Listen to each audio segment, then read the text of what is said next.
Here's a post that recently went viral on X, Twitter, that basically listed out the making of a tourist. How to detect an anime tourist. Calls fan service inappropriate, problematic? Check. Always supports censorship? Check. Demands more diversity and representation? Check.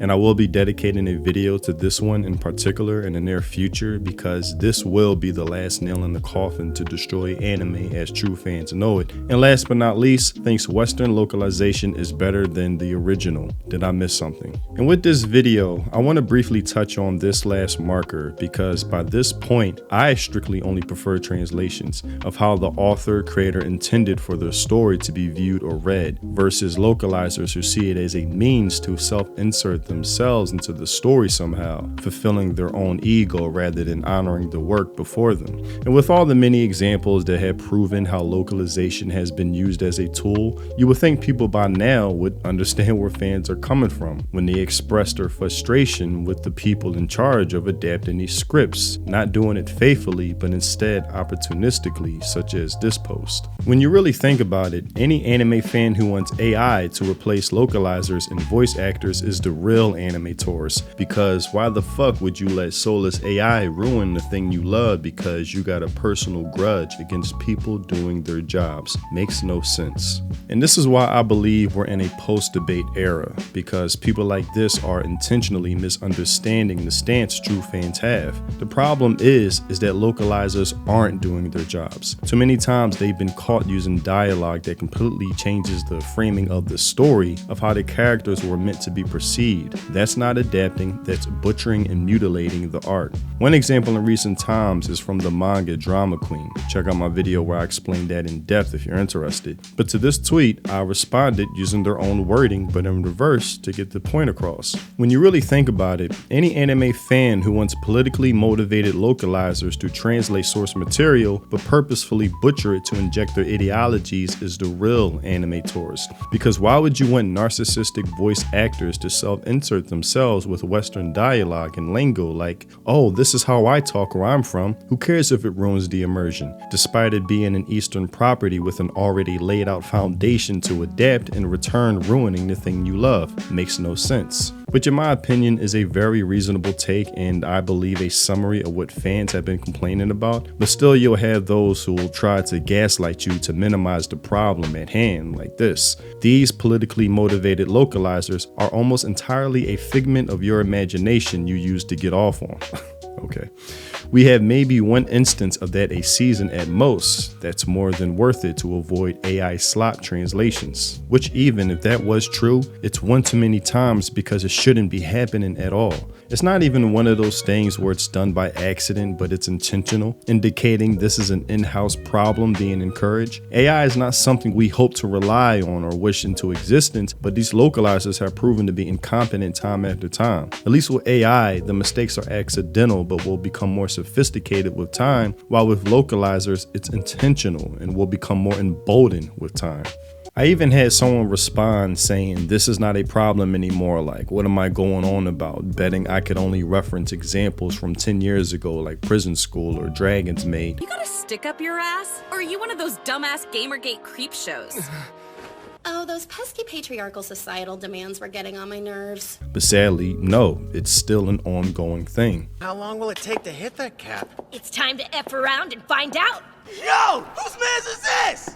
I know you didn't mean to pick up some extra swag, but don't be mad. I don't understand it all. That's very feminist.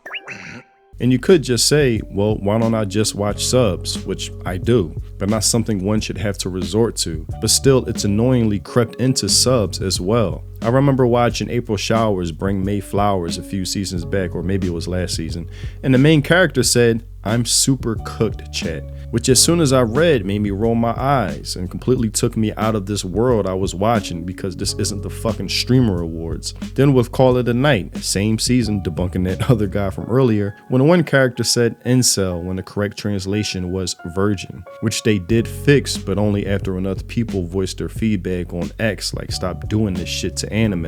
And believe me, I could keep going with examples from anime of this current season, but hopefully you get my point. And it's not only the political shit like with Blue Box, including feminists when the correct translation is feminine, which I have another video going in depth on that subject as well, and how that mischaracterizes the character being depicted in that scene, but it's the Western dialogue and slang as well. I don't watch anime to hear how we talk over here. It's world breaking and annoying as shit and ruins any escapism. Like, what's the point of watching this if I'm only going to have my own real world life thrown at me, hearing someone I know down the street talk like a character that exists in a world where you can turn trash into a supernatural weapon and fight that trash that comes alive and tries to kill you. It's world breaking. And no, it's not just Gen Z modern day lingo, it's any of it. I know you didn't mean to pick up some extra swag. As a millennial, I know we didn't create the word swag or swagger, but we sort of brought it back and repopularized it. No one on the corner has swagger like us. Swagger like us. Swagger like us. Man, I got this swag. My hand to my bag. You could buy the rags, you could buy the bags, but it ain't no sign that say they sell swag. Swag. Man, I got swag when I serve. Now I be surfing swag. I'm on here. Again, I could keep going, and while that word was in so many songs contributing to some fun college parties I went to, I still don't want to hear that in anime. I want to hear Japanese dialogue. It's not like The Boondocks, a classic show that I could watch to this day, which is a Western property, which is a show that is meant to have a direct link to our world in real life. Episodes that focus on actual instances of the modern world, current day, and language behind it, and characters having a point of view on it. So it makes sense to have modern dialogue or slang being spoken because it's included with it, not injected in it. And I really detest this about my generation, the millennial selfie generation, when iPhones became popular along with social media, especially Instagram. Like, look at me, forever and always, needing to be seen in everything, fueling our narcissism and ego, which is bled into things like anime localization, obviously, and what is referred to as millennial writing is cringe, unable to take anything seriously, everything must be a joke. I'd ask why my dad ran into a den of monsters, but he'd probably just tell me to shut the fudge up. Oh! Whoa! You are sneaky quiet, you know that? Hi! Excuse me. So sorry. I'm hoping you can settle an argument between myself and my traveling companion there. We are hunting down my father, who is not a good guy. You're alone on a planet with no hope of survival. But you're also not sitting next to Phil anymore in that cubicle, so... win? And also why you have modern Marvel or DC comics having the characters chilling in a cafe, because that's all millennials know. We don't know how to separate ourselves from the characters, art, or stories at hand, leading to bad writing. And it's also led to Western properties being destroyed. So anime is now used to channel this cringe writing, scribbling over someone else's art because they can't get away with doing it on their own. And my fear is that this will encourage Japanese creators to cater to this mindset of a tourist that finds this acceptable, which will in return turn their properties into the failed messes this tactic has already led to with so many franchises over here that people sought out anime to find refuge from in the first place, which Japanese creators shouldn't do because the tourist, the casual fan comes and goes, only here for the time being until there's something else that catches their eye. Which is why I think this list of making of an anime tourist is relevant and current to today. But that's all I have for this video. Tell me what you think in the comment section below. As I said before, upcoming creators will now have to develop the skill to discern between what this type of fan enjoys versus the other. One comes with longevity, love, and passion and sustainability, while the other comes with, oh, this shit looks so cool, short-term gain, easily distracted, what else is on type of brain. Choose wisely.